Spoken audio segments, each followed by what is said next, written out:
Without labor, neither knowledge nor wisdom can accomplish much.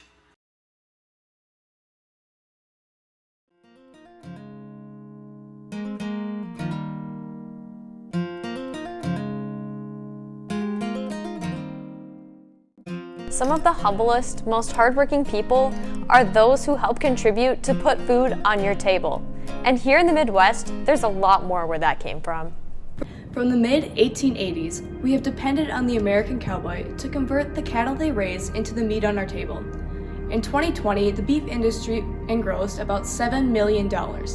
Sometimes hard work isn't quite enough to survive in this business. This business makes a paddle big enough for anybody's and it's gotten some good people, it's got some good families, 100-year-old ranches that got taken.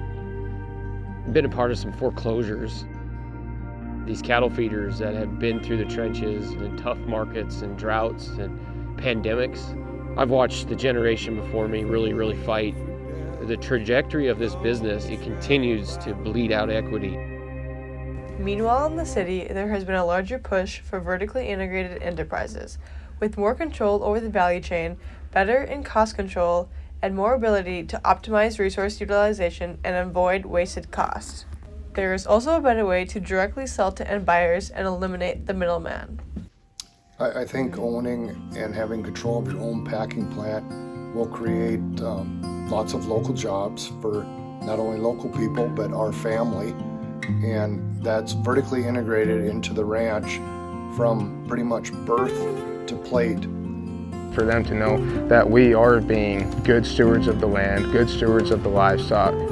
We are regenerative, we are conservationists, we are sustainable. The beef to plate.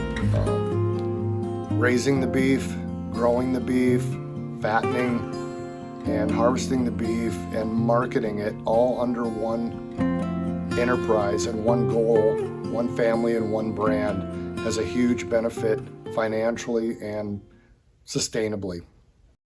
The new vision for ranchers is to own all parts of the enterprise to create a better relationship with consumers. But the question is, could the hopes of a better future for the next generation be put to an end before it starts by large corporate packers?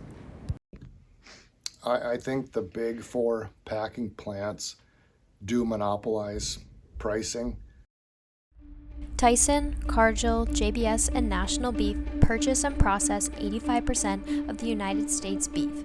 Because of this, they have gained immense economic control, having a significant sway on the price of cattle sold at the ranch and at the supermarket.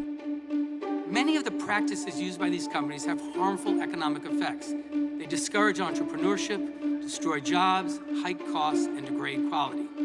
Simply put, they have too much power. Corporate meat packing companies control the ins and outs of the beef money market, and how they react to new competition could be the beginning to a quick end. The industry's changed, but the behavior is always the same. It's big guys ganging up on little guys.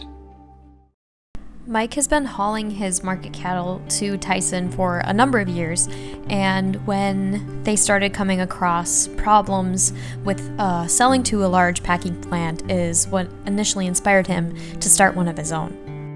We're really at their mercy on when we can get them in and what kind of timely manner that we have to get them marketed.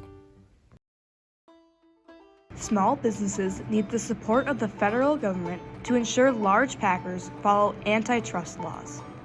Monopoly practices have been used by these companies, and they need to be regulated in order to ensure the future of family-owned ranches. The future of the beef industry for smaller family-based operations heavily contributes to how well we educate consumers about our product. Getting them on the same page puts us in a much better spot, and becoming the middleman ourselves will help us get to that goal. I know our consumers out there want to know where their beef comes from. Our story's not being told. This project does a better job of telling it. And to tell that story makes our product worth more. We do it in a sustainable, renewable, healthy way. Pushing closer links with suppliers. It's like certified Angus beef, for example.